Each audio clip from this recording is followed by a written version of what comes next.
প্রিয় দর্শক, জয় মাতারা। আপনারা দেখছেন বঙ্গ অ্যাস্ট্রোদিশা। আজ আলোচনা করতে চলেছি কন্যা রাশির জাতক জাতিকাদের 2026 সাল কেমন যাবে। শনি ও বৃহস্পতির মতন প্রধান গ্রহের অবস্থানের কারণে 2026 সাল সামগ্রিকভাবে শৃঙ্খলা, স্থিতিশীলতা এবং ধীরে ধীরে উন্নতির দিকে পরিচালিত করবে। শনি সারা বছর কন্যা রাশির সপ্তমভাবে অবস্থান করবে।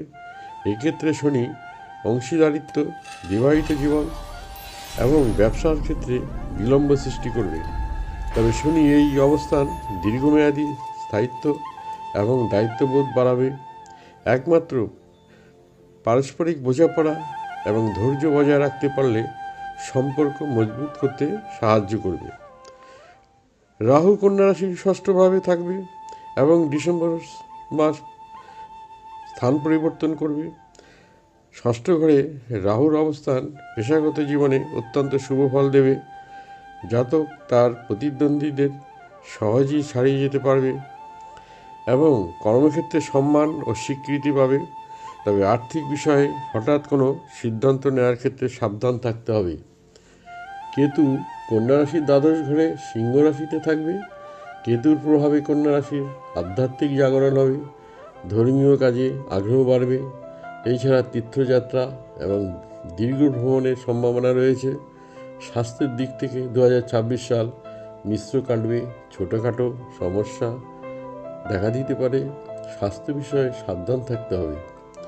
বছরের শুরুতে কন্যা রাশির দশমভাবে থাকবে বৃহস্পতি। বৃহস্পতির প্রভাবে ক্যারিয়ারের উন্নতি হবে, উপার্জন বাড়বে। 2রা জুন পর্যন্ত এই পরিস্থিতি চলবে।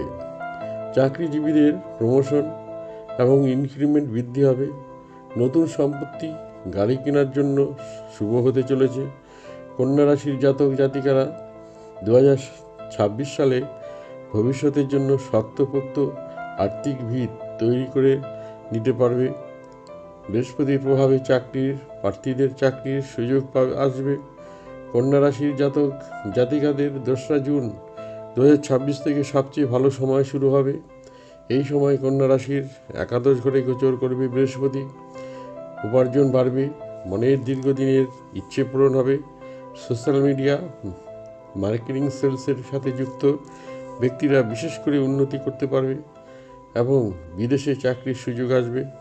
আজ এখানে কন্যা রাশির 2026 সাল কেমন যাবে সেই বিষয়ে আলোচনা শেষ করছি। যদি আলোচনা ভালো লাগে কমেন্ট করে জানাবেন। ভালো থাকবেন, সুস্থ থাকবেন। ধন্যবাদ।